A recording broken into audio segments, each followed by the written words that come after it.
Hello friends, इस episode की शुरुआत में हम देखते हैं कि लिू झेंग जुएलिन के साथ डिनर करके वापस आ रही होती है। तभी उसके पास जियांग का कॉल आता है जो उससे कहने लगा कि मैंने अभी अभी डैड से बात की है। वो बता रहे थे कि उनको फीवर हो गया है, आप मेरी जगह जाकर उनकी केयर कीजिए। फिर वो जुएलिन से कहने लगी कि मुझे तुम यहीं उतार दो, मैं अभी घर नहीं जा रही क्योंकि मुझे कुछ जरूरी काम है। इस पर जुएलिन बोला कि मैं तुम्हें निंग के घर छोड़ दूंगा, पर तुम इतनी रात को वहाँ जा क्यों रही हो। लिू झेंग बोली कि उसको फीवर हो गया और जियांग ने मुझसे उसकी केयर करने को बोला है। निंग की लाइफ में कुछ प्रॉब्लम चल रही है, इसकी वजह से वो फिजिकली और मेंटली स्टेबल नहीं है। इसके बाद वो उसे निंग के घर ड्रॉप कर देता है। वहीं दूसरी ओर निंग नहाने गया होता है और उसने अपने कानों में हेडफोन्स भी लगा रखे थे। लिू झेंग बाहर से डोर नॉक करती है लेकिन वो उसकी आवाज नहीं सुन पाया। फिर वो खुद ही डोर खोलकर अंदर आ जाती है और उसे आवाज देने लगती है, लेकिन इस बार भी उसे उसका कोई रिप्लाई नहीं आया। इसके बाद जब वो उसे ढूंढने के लिए बाथरूम में जाती है तो उसे लगता है कि निंग सुसाइड करने की कोशिश कर रहा है। फिर वो उसे बचाने लगती है लेकिन वो फिसलकर खुद भी उस बाथटब में गिर जाती है। अगले सीन में हम लिू झेंग के भाई रुआन लैंग को देखते हैं जो एक रेस्टोरेंट में तानिया के हस्बैंड को देखता है और वो अपनी गर्लफ्रेंड के साथ डिनर करने आया था। ये देखकर उसे गुस्सा आ जाता है और वो उनके खाने में कुछ सिगरेट बट्स डाल देता है। चैंग को जब खाने में सिगरेट्स मिलती है तो वेटर को डांटने लगता है और उससे कहने लगा कि जल्दी से यहाँ के मैनेजर को बुलाओ। तभी वो वेटर बोली कि किसी ने मुझे आपको ये नोटिस देने को कहा है। चैंग देखता है कि वो नोटिस रुआन लैंग का था जिसमें उसने लिखा था कि मैं तुमसे कुछ भी छुपाना नहीं चाहता और ये सब मैंने ही किया है। तभी उसकी गर्लफ्रेंड भी वहाँ के मैनेजर को बुलाने को कहती है लेकिन चैंग बोला कि इसकी कोई जरूरत नहीं है, हमको अभी यहाँ से चलना चाहिए। ये कहकर वो उसे वहाँ से ले गया। अगले सीन में हम देखते हैं कि लिू झेंग निंग से पूछ रही थी कि तुम्हारा हाथ ठीक हुआ या नहीं। इस पर निंग बोला कि हाँ ये पूरी तरह ठीक हो गया है, वैसे तुम अचानक से यहाँ क्यों आ गई। इस पर लिू झेंग कहने लगी कि जियांग ने बोला कि तुम बीमार हो इसलिए मैं तुम्हें चेक करने के लिए आ गई। मैंने काफी देर तक डोर नॉक किया पर तुमने नहीं खोला तो मुझे टेंशन हो गई थी,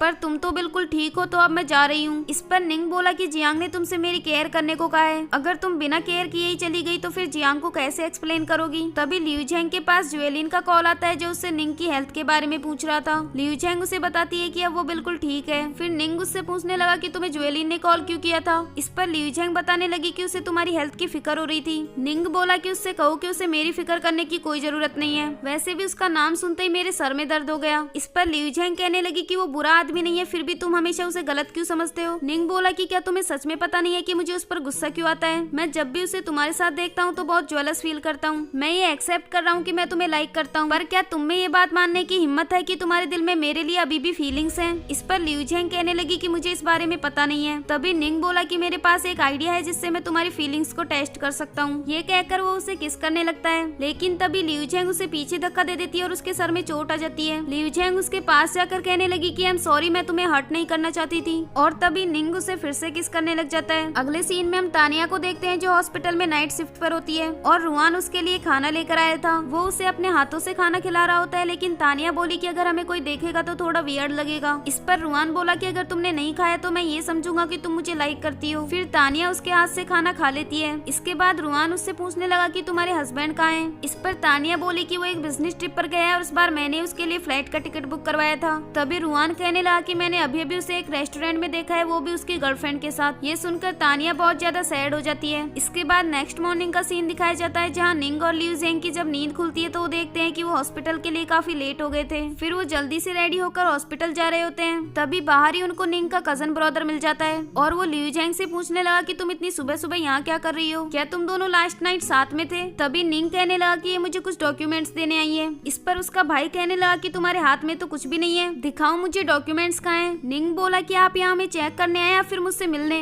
इसके बाद वो वहाँ से चले जाते हैं। अगले सीन में हम देखते हैं कि जब निंग और लिू झेंग हॉस्पिटल पहुँचते हैं तो चैंगी उनसे पूछने लगा कि आज तुम दोनों फिर से साथ में आए हो। इस पर निंग बोला कि नहीं, मैंने इसे मेट्रो स्टेशन से पिक किया है। इसके बाद वो सब अंदर चले गए। अगले सीन में हम तानिया को देखते हैं जो घर पर टीवी देख रही होती है। तभी उसका हस्बैंड घर वापस आ जाता है। तानिया उससे कहने लगी कि मुझे तुमसे डिवोर्स चाहिए। इस पर चैंग बोला कि प्लीज मुझे एक और चांस दे दो, बस एक लास्ट चांस। तभी तानिया बोली कि मुझे अपने बेटे की कस्टडी चाहिए और घर कार और सेविंग हम बराबर बांट लेंगे। ये कहकर वो वहाँ से चली गई। अगले सीन में हम देखते हैं कि चैंग यू डॉक्टर युआन को कुछ रिपोर्ट्स दिखाता है और उससे कहने लगा कि मेरी फियोंसी प्रेग्नेंट नहीं है। इस पर डॉक्टर युआन बोली कि तुम्हें ये सब मुझे एक्सप्लेन करने की कोई जरूरत नहीं थी। इसके बाद चैंग यू उसे बताने लगा कि कल रात हमारी हॉस्पिटल में एक और पेशेंट आया था और तुम उसकी मेन सर्जन बनने वाली हो। इस पर युआन बोली कि तुमने फाइनली मुझे मेन सर्जन बना ही दिया, पर ये मत सोचना कि इसकी वजह से मैं तुम्हें लाइक करने लग जाऊंगी। चैंग यू कहने लगा कि तुम्हें मेन सर्जन बनाने का डिसीजन डॉक्टर निंग का है। हाँ, पर उसे ये सजेशन मैंने ही दिया था। अगर इसकी वजह से तुम्हारे दिल में मेरे लिए इतनी सी भी फीलिंग्स डेवलप होती है तो मैं उन्हें एक्सेप्ट कर लूंगा।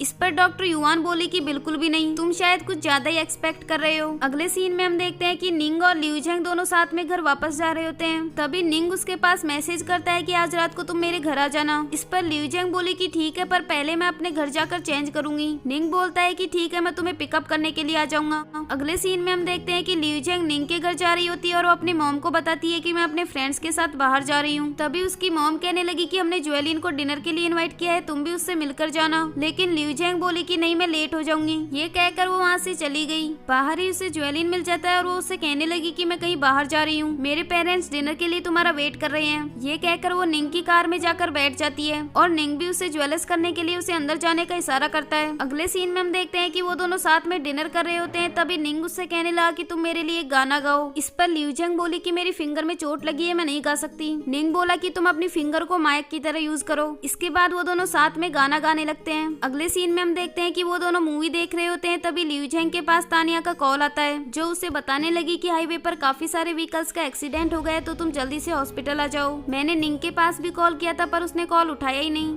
इस पर लिू जेंग बोली कि मैं उसे बता दूंगी। फिर वो दोनों साथ में हॉस्पिटल चले गए। इसके बाद नेक्स्ट मॉर्निंग का सीन दिखाया जाता है, जहाँ तानिया लिू जेंग से पूछ रही थी कि निंग कहाँ है। लिू जेंग बोली कि वो लास्ट नाइट से अभी तक भी ऑपरेशन थिएटर में है। तभी तानिया कहने लगी कि जब कल मैंने तुम्हारे पास कॉल किया था, तब क्या तुम निंग के साथ थी? क्या तुम दोनों के बीच समझौता हो गया है? इस पर लिू जेंग बोली कि हाँ, पर तुम थोड़ा धीरे बोलो। तभी लिू जेंग के पास निंग के डैड का मैसेज आता है, जो उसे मिलने के लिए बुलाते हैं। इसके बाद लिू जेंग जब उनसे मिलने जाती है, तो उसे एक कार्ड देते हैं और उससे कहने लगे कि निंग के एक बेस्ट फ्रेंड की एंगेजमेंट है और मैं चाहता हूँ कि तुम भी उसमें निंग के साथ जाओ, और अब मना मत करना, क्योंकि मुझे पता है कि तुम दोनों के बीच अब सब कुछ ठीक हो गया है। तभी लिू जेंग बोली कि आप ये क्यों चाहते हैं कि मैं भी वो एंगेजमेंट पार्टी अटेंड करूँ? इस पर निंग के डैड बताने लगे कि मैडम लिू भी वो एंगेजमेंट पार्टी अटेंड कर रही है और तुम ही हो जो निंग को कंट्रोल में रख सकती हो। अगर वहाँ उनका कोई आर्ग्यूमेंट हुआ तो ये काफी एम्ब्रेसिंग होगा। ये सुनकर लिू जेंग वहाँ जाने के लिए हाँ कह देती है। अगले सीन में हम देखते हैं कि एक आदमी अपनी वाइफ को हॉस्पिटल लेकर आता है, जो कि कोमा में थी। तभी वहाँ चेंग्यू आ जाता है और वो आदमी उसे बताने लगा कि उसकी वाइफ प्रेग्नेंट भी है। इसके बाद वो उसका चेकअप करने के लिए चले गए। अगले सीन में हम देखते हैं कि वो तीनों साथ में उस लेडी की रिपोर्ट्स के बारे में डिस्कस कर रहे होते हैं। चेंग्यू उनको बताता है कि उनको ब्रेन ट्यूमर है और हमें जल्द से जल्द उनकी सर्जरी करनी पड़ेगी। तभी डॉक्टर युवान बोली कि वो तो प्रेग्नेंट है। इस पर चेंग्यू कहने लगा कि उन्हें अपनी प्रेगनेंसी टर्मिनेट करनी पड़ेगी, वरना उनकी जान को खतरा हो सकता है। इसके बाद वो उस लेडी के पास जाकर ये सब बातें बता देते हैं, लेकिन वो लेडी अबॉर्शन करवाने से मना कर देती है। अगले सीन में हम देखते हैं कि चेंग्यू उन दोनों को बता रहा था कि उस लेडी की कुछ डॉटर है और अब वो एक बॉय की होप कर रही है, इसलिए वो अपनी प्रेगनेंसी टर्मिनेट नहीं करवाना चाहती। तभी लिू जेंग बोली कि हमें इस बारे में एक बार डॉक्टर निंग से बात करनी चाहिए। इस पर चेंग्यू कहने लगा कि मैं उसे अच्छे से जानता हूँ, वो बस एक ही बात बोलेगा कि हम डॉक्टर्स तो सिर्फ सजेशन दे सकते हैं, लास्ट डिसीजन तो पेशेंट का ही होना चाहिए। अगले सीन में हम देखते हैं कि लिू जेंग निंग को लेकर उसके घर जा रही होती है और निंग को काफी ज्यादा नींद आ रही थी। तभी वो उसे बताती है कि तुम्हारे डैड ने बताया कि तुम्हारे फ्रेंड की एंगेजमेंट पार्टी है और उसमें मैडम लिू भी आने वाली है, लेकिन तब तक निंग को नींद आ चुकी थी। इसके बाद हमें एंगेजमेंट पार्टी का सीन दिखाया जाता है, जहाँ लिू जेंग भी निंग के साथ आई थी और वहाँ पर निंग के डैड भी आए हुए थे। वो सब साथ में बैठकर डिनर कर रहे होते हैं। तभी वहाँ मैडम लिू आ जाती है और वो लिू जेंग से पूछने लगी कि तुम दोनों शादी कब करने वाले हो। इस पर निंग बोला कि वो हमारा काम है, आपको इस बारे में फिक्र करने की कोई जरूरत नहीं है। फिर वो लिू जेंग से कहने लगा कि तुमने मुझे बताया क्यों नहीं कि ये भी यहाँ आने वाली है। इस पर लिू जेंग बोली कि मैंने तुम्हें बताया तो था और अब प्लीज यहाँ कोई आर्ग्यूमेंट मत करना। इसके बाद मैडम लिू काफी ज्यादा ड्रिंक करती है, जिसकी वजह से उन्हें वॉमिट होने लग जाती है। लिू जेंग भी उनकी हेल्प करने के लिए चली जाती है और इसी के साथ ही ये एपिसोड भी यहीं एंड हो जाता है।